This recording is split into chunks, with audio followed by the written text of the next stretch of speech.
Hi, this is DigitalFemme and welcome to my channel. So in this video, I want to share my excitement about, you know what? I'm totally excited about my YouTube channel. And the reason why I'm so excited is because of one particular video. And that particular video came to me by one particular person. And you really need to continue watching because this will totally change your attitude and mindset if you have a YouTube channel. So continue watching. Hi, well, I'm totally glad you continued watching and you will be too. So here's the thing. Oh my God, I always say, so here's the thing. That's one of my filler words, but no, really. So here's the thing. So I'm here working and then I get a text from a friend in Houston and he's asking me a question. And you know what? Rather than text, because pretty much I've been typing all day. So you know what? This guy's on Facebook. So why don't we connect through Facebook video messenger? And so we did. So I called him and he answered back and we were chit-chatting back and forth. So I've known this guy, and let's call him Jer. I've known this guy since I think I met him in 2000 and in 2001. I met him because he was a neighbor of mine and we both rented a house on 1108 Wentworth. The house isn't there anymore because it got torn down to make room for a parking lot for the floor shop beside us. Well, anyway, so that's besides the point. So I'm here on Facebook Messenger video and we are chit-chatting and we're talking about YouTube channels, and he's sharing me his thoughts on he actually has a number of YouTube channels for different niches, some for his business, some for his creative artwork, etc. But he particularly shared with me a couple of channels that he had ideas for, and I think they're absolutely all great. Now, he sent me a link to a YouTube channel, and I'm going to share that link in the description below. So he told me, you know what, watch it and let me know what you think. So I watched it maybe halfway and I already started to get excited. So the reason why I've gotten excited is because, well, first of all, I've started this YouTube channel back in 2008. And honestly, I have like over 400 videos, but that's not the point. And like 300 and something of that does not count. What counts is the first video that I started, I think 3 months ago or almost 3 months ago to jumpstart this YouTube channel. Now you must know that I'm doing the 1,000 day challenge. And what that is doing one thing for 1 hour a day for 1,000 days straight. And you got it. I've chosen to do one video a day for 1,000 days. So today is actually my is it my 94th or 95th? Oh my God. So today is my 94th video in the 1,000 day challenge. And so if you're thinking 94 days, that's like 3 months. So basically I've been at it for 3 months now. And I know that the next 3 months, I'm going to have 1,000 subscribers and I'm going to hit the 4,000 hours of watch time. And it's just, I can feel it and I can sense it. And by my friend sharing this video with me, it actually shares the journey of this guy that he's sharing his journey on how he got monetized. So he says that he got monetized pretty much after his 6th month of putting up videos. And I'm only halfway there. So you know what? I'm super, super excited. And his journey of getting monetized and his first month of monetization, like, is so amazing. Now, do I think that my channel is going to mimic his? No, but my channel is going to be my own journey. All I know is that this video has given me that extra bit of hope, which I kind of really didn't need because I already knew that my channel was going to be where it was going to be in its own time. But because I saw this video, it just got me really excited and it reminded me that, oh my God, that's right. I've already envisioned and imagined where the channel is going to go. Now, interestingly enough, my channel doesn't really speak to a niche market, whereas this person's YouTube channel, the one that I'm going to share the link in the description below, he has a very distinct niche market, and it's actually very smart what he did. And he's not the first one to capitalize on that market. And it's not even, I shouldn't even said the word capitalize because really he's truly interested about it. This is what he's doing. This is part of his life and he's just sharing it. So if I were to relate that to me, well, you know what? What can I share that's part of my life that I'm interested in and that's related to me? Well, it's pretty much every video that I've shared. I think I just have to hone it down a little more, and I'm feeling like I was sharing with my friend today, and what I was feeling was I'm just going to be chill. So this YouTube video or YouTube channel is going to be one of those channels where you'll get to just hear stuff I say, unlike any other channel, but I really want to be able to deep dive. And here is something interesting. So I started a podcast 3 years ago, and it was called Deep Diving with DigitalFemme. And I know, the word deep diving, it's such a blasé, trendy buzzword, marketing buzzword. It's kind of like, makes you feel sick. But I thought of that, but I still wanted to use it because I wanted to play on not just the deep diving in terms of diving in waters, because I did bring in the water element into the first 1 or 2 episodes of that podcast. And I feel like I want to continue that. Maybe that's what I'm going to change the YouTube channel art to be, like Deep Diving with DigitalFemme, because I already have a podcast on Anchor.fm. And what I can do is whatever I do on YouTube, I'll just take the audio portion and upload it on Anchor, like hello. And then truly I can start social media accounts Deep Diving with DigitalFemme instead of writing off the social media accounts that I already have. And one of my challenges, or here's an obstacle, Jer. One of my obstacles is the fact that I don't feel comfortable sharing my YouTube videos on my social media channels. Why? It's because some of the topics that I talk about on this channel doesn't really align with my personal brand that I have already, I guess, attained or acquired for the past 10, 12 years online. So what is that brand? Well, first of all, it's all about being a futurist. It's all about being an early adopter, very heavily into tech, mobile payments. What is it? Artificial intelligence of things, AIoT, all that kind of stuff, VR, AR, STEM education, that kind of stuff. And I really don't talk about that kind of stuff in this channel. And if I have, I can't remember if I did, but no, I haven't.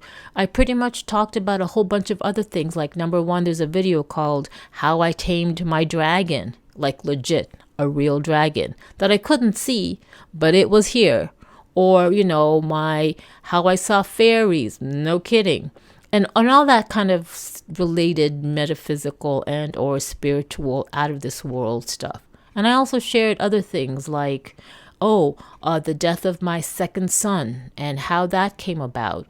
Or how, when I read a book at 9 years old, how that helped me cope with the death of my second son when, many, many, many, many years later. And I don't really share stuff like that, absolutely not on my social media. So that's one thing that I feel reluctant to share. And that's kind of like hurting my channel or my YouTube journey growth, because I'm not really sharing my videos at all. I'm just like posting them on YouTube and, letting YouTube and its algorithm choose who they want to present my videos to if they do. So that's even not a good strategy. So maybe now I'm starting to realize that the Deep Diving with DigitalFemme might actually be the title of my channel. And that way I could go and deep dive into any topic, right? Because it's not deep diving with anything in particular. It really aligns with all the stuff I want to talk about, which is pretty much everything. Now, do I want to talk about this, Netflix show or movie called Cuties? I think it's called Cuties. And apparently it's all the rage. People are up in arms about this movie or show, saying how Netflix is promoting pedophilia through, the types of movies and shows that they're showing. And this movie is just the tip of the iceberg. And everybody's up in arms. And I have not watched the movie. I saw the trailer, and the parts of the trailer that I saw, it's a pretty long trailer, but the trailer that I saw, I didn't get that idea that it was a pedophile type of movie. Don't get mad at me. Don't start hating on me. I'm just saying, like, I'm against pedophilia. Absolutely. I'm just saying that I will watch this movie and give my opinion on it. But from the trailer that I saw, it didn't really speak like that. And if you're talking about pedophilia, well, come on. There are shows on Netflix where they have little, 5-year-old, 3-year-old, 7-year-olds all dressed up in, like they're 30-year-old hookers because they're doing contests, ballroom dancing contests or contests. And what's the difference? Like, maybe is that also promoting pedophilia? Okay. But there are actually things out there. There are contests out there where people put their 3, 4, 5, 6, 7-year-old girls and guys, and they doll them all up so they could win. It's not even a talent contest. It's like how cute they look. So then, and it's been going on for years. So what? Is that a pedophilia ring? Like, I don't know. Like, you can't allow one thing and be okay with one thing. And then when something comes along, which I haven't watched that movie, so don't even judge me on that. And something comes along and then they go, oh, pedophilia. So my point is, you can't choose. Well, that's the wrong sentence, because obviously you can, because people do, and they create a whole hype about it, and whatever mainstream media wants you to focus on and drama, and like the drama, then they just put it in front of your face. So I guess my point is, it's not even right. It doesn't make sense to choose what you want to judge, to choose what you want to go against when it's already around us. So if you're going to choose one thing as a platform to make people realize, look, guys, see this? Well, it's been going on for all this years and we need to do something about it. Okay, then that makes sense. But I'm just saying, don't, what I said, rewind and listen back. I'm not going to paraphrase myself, because I feel like I've been paraphrasing myself for the past, 2 minutes? I better stop. But yeah, I can talk about that. I can talk about, let's talk about Social Dilemma. Again, it's a movie on Netflix telling you about social media and probably how bad it is, and how all these platforms Facebook and whatever else are controlling us. Yeah, I get it. I totally get it. Back when, every time there is a cause, and Facebook offers these badges that you can put as your profile photo. So you can have your profile photo and whatever cause it is. It's almost like you're buying into what they want you to buy into. Like, case in point, I'm not even going to say a certain political thing, but there was something I don't know, give me anything political going on. A badge gets created and people go, yeah, I want to show my support for that. So they switch out their little round social media Facebook profile with that particular cause logo. And I'm like, yeah, okay. People, and even my mom, my dear mom, she's even doing that. She takes whatever badge Facebook presents to her, and then she, I guess, clicks and says yes, and then there she is. She's a promoter of it, or she is a supporter of it, and the stuff that she supports is not actually all bad. But sometimes when we easily adapt or say, yeah, I'm going to join this movement, I'm going to put this on my website, I'm going to put this on my social media cover photo. Do you really know what you're doing? Are you just doing it because it's the mainstream and if you're going to look good to people because you're supporting the majority? Or do you really want to stop and think and really investigate and research what the actual cause or topic or whatever mainstream is putting out? Can you really do investigative social media research? Because I kind of feel like people aren't really using their brain. They're not thinking. They're letting media and social media think for them. So something pops up, a post pops up, everybody's reacting to it. Yeah, that's right, that's wrong. Or, oh, how sad. And really, everybody just hold on a minute. Stay grounded. Stop. Focus. And just because you see a photo or an image on Instagram or Facebook or wherever, sometimes that image doesn't even speak to the real content, because you know this. Even back in the day when there was no internet and everything was print, you know that these journalists would like have headliners that didn't even really... Oh, come on. You know who's a good, what is it? You know who's really good at that? These... what is it? These magazines, these trash magazines like that you see on the displays before you cash out. It's like you see these big headliners, Jennifer Aniston and Brad Pitt back together again. And then they just happen to cross paths, right? Like, okay, maybe they are. I don't even know. But it's stuff like that. Like even back then, before the internet, print had these headliners that was almost like clickbait or buy bait or pick me up and read me bait. But now you have clickbait on the internet. So honestly, I just think it's a whole poop show out there. So yeah, when you get movies like Social Dilemma, which I haven't seen, but people have told me about it, but I'm not going to go by what they are going to tell me. I will watch it. But it's pretty much what I figured. Oh, social media, it's controlling people who have developed the platforms like Facebook or whatever. They have like an insider and they share what they coded or the algorithm that they know is being used to control, yada, yada, yada, to spy, to look into. You know what? I don't need a movie to tell me that. Like, come on, guys.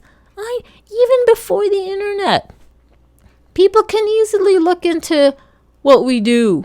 Like, okay, even before, I don't even, okay, you know what? I don't know how long military drones have been in use. I don't know. But I'm pretty sure with satellites and stuff, like they make movies about it. Is it really true? I don't know, but I'd like to believe it. So when people say, about privacy, there is no privacy. And why should there be privacy? I mean, hold on a sec before you all get all pissed and everything. In terms of privacy, what? Privacy, like, should people know my gender? Should people know my sexual orientation? Should people know what I do inside the bathroom when I'm alone? Privacy. Should people have the ability or entities to read my email? Okay, that's something. All right. I don't agree that, there are toilet cams or whatever, or cameras in certain places where, like, yeah, there are just things like, but you know what? If you really think about it, let's say there was a hidden camera on a certain corporate building in all their bathrooms for some reason. Let's just say it's a thing.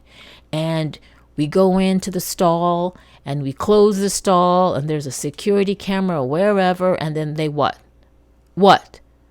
can happen in a stall? You go in with two people, you have sex in the stall. You go in and you're really hot and horny and you masturbate in the stall. You go in with your drugs, I don't know, with heroin, and you shoot up in the stall. You take your cocaine in the stall, I don't know. You pick your nose in the stall, you have diarrhea, and you have explosive shit all over the place in the stall. You pee in the stall, you hide a gun in the stall. Like, I don't know. But honestly, everything I've ever said has all been done in movies and shows. So there's nothing private about that. So if a human being does any one of those things in a bathroom stall that I had just outlined, like, it's private to them because they don't want people to know they picked their nose, they had diarrhea and exploded all over, and they're the ones that, made a real mess. They don't want people to know they masturbated in the stall. They don't want people to know they had sex in the stall. They don't want people to know they hid a gun behind the toilet. I don't know. I'm just saying, like, okay, that's a gray area. Because, so my point is, if everything I've ever said has already been shown in movies and comedy shows and everything are written about, so then it's not something new. It's just, humans just don't want people to know that's what they're doing in a public washroom stall. I get it. So Obviously, if you're doing cocaine, shooting up heroin, hiding a gun, maybe having sex, is that illegal because you shouldn't have sex in a public area, but it's a public area, but nobody can see you? Like, I don't know, so many gray areas. And now I'm actually going down a rabbit hole that I never wanted to go down. And by rabbit hole, I mean, there you go. I'm deep diving into a topic that I didn't even know I was going to talk about. So yeah. So in terms of privacy, really, like, I mean, I knew that if I was going to go to the internet, I am not going to post something that I don't want people to know about 10 years, 20 years down the road. And here's a perfect example. So I have a Flickr account, Flickr, Flickr, something like that. And Flickr used to be a Canadian company out in Vancouver that now got sold to some Silicon Valley something, and now Yahoo bought it, like, I don't know, 10 years ago, which I did not agree with. But when I first had a Flickr account, I took photos. I didn't take nude photos, or did I? No. I didn't take total nude photos of myself. You know, I was in a creative moment. I was a nurse back in Houston, and I lived in 1108 Wentworth, and we had like a nice little sheer, curtain, and then the light was shining really nice, and I just came home from a shift, and I liked how I looked because I had a lot of Fiji water that plumped up my skin. So even though I did a 12-hour shift, but it was really 14 hours because I stayed extra to help somebody in the hospital, I came home and I liked myself. I had my scrubs on, my white scrubs. I thought I looked hot in it. And so what I did was I took down my bun, let my wavy hair go, and it covered my chest area. So I said, you know what? What if I take off my scrub top and just take photos of myself? So I did. Like, I was just inspired. Oh my God, that's the plumbing upstairs. It's just driving me nuts. Sorry. And I'm just going to go ride with it. So I had a tripod, I had my camera, I positioned it so it was basically like silhouettes. Oh, so sorry, just work with me. So what happened was I posted them on Flickr. And did I make them public? Yeah, I guess I did. Like I did, or I forgot to make some private. I don't know. So to make a long story short, I was in a nursing shift, and two of my friends commented on, oh, we saw you on Flickr and something, your nips. And I was like, what? So yeah, okay. A guy and a girl coworker happened to see my Flickr account, and because I guess I told them I was on Flickr, and then they were looking through my photos because it's the night shift. What else are you going to do? So they were looking, and then they saw one of the photos that kind of like had my hair, and you could just see a little bit of my nipple. And they said, oh, whatever. And I just like, was I upset? No. Was I embarrassed? No. Well, for number one, we were nurses, and come on, we've seen everything. So my nipple, me, I didn't care. Like, there's so many nipples out there. We see penises, we see different types of vaginas and vulvas and all that stuff as nurses. So for my nursing coworkers to see what could be a silhouette of my nipple through my hair, through a shadow, a silhouette of a photograph I took and I uploaded on Flickr, was I embarrassed at all? Absolutely not. And this is my point. I was okay with it because if I posted it because I was okay with it. If my dad or my mom were to see it, I was okay with it. I mean, they made me, right? So that's the thing. So in terms of privacy, I'm going kind of like on and on and on here. So we better stop about this privacy thing. Oh yeah, talking about privacy because of Social Dilemma, that movie on Netflix. Yeah, if people are shocked that their data is being collected or whatever, then I don't know. If they're shocked or surprised or they need somebody to tell them, then I don't know. What kind of people are they? Like, is it an injustice? I'm kind of okay because I don't really concern myself with that. Because if I did, what kind of life would I live?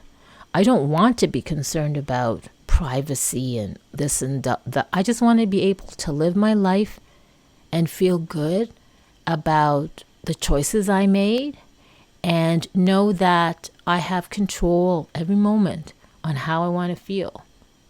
Sometimes I react and I let things get ahead of me. Like sometimes I get all like frustrated about something and it shows in my tone and stuff. But I'm aware of that. And then I let it ride out and then I calm myself back. So the part of my day when I was frustrated apparently because of my tone and I can feel this energy of to me, that's just a feeling of contrast. Contrast meaning feeling happy and at peace, because at least me feeling that way, like frustrated, is letting me know that, oh yes, this type of situation that frustrates me, I do not like it. And so I do not want to have these types of situations in my life that frustrates me. So now I know, okay, to avoid them or to not partake of them, or to know that if it's going to be a situation that will frustrate me, before it even gets there, I'm just going to not let it. That's how I see it. Oh my gosh, I don't even know how long I've been talking, but yes, I'm really, really excited. So this video that my friend from Houston, I'm going to say Jer, shared with me is really making me excited, because this guy got monetized in 6 months. I'm going to use him as a benchmark because I said so. And because I'm halfway there, I've got 3 months more to go. And on my 6-month mark, I would love to be able to do a video like this guy and tell you, hey, on this 6 month, I monetize and bam. Anyway, if you like this video, and why am I talking extra loud? But because I'm excited. If you like this video or this video resonates with you, just, give it a thumbs up and do consider subscribing, because I'm telling you, I'm going to switch up my YouTube channel art, and it's going to be called Deep Diving with DigitalFemme. That means I have to switch up my intros, which, oh boy, that's a lot of work, but I'm going to do it. And go ahead and subscribe. Why? Because there's going to be a video and a bunch of videos that's going to resonate with you. And why will it resonate you? I'll tell you why. Because I'm human and you're human. And if that's not something in common, then I don't know what is. So wherever you are in this world, thank you for watching. Have a great day. Have a great evening. And I want to give a shout out to Jerry and Diane for showing their support and love, and for getting me all excited by sharing this video that I will share with you. And hopefully it gets you super excited. Okay, bye. And thanks for staying.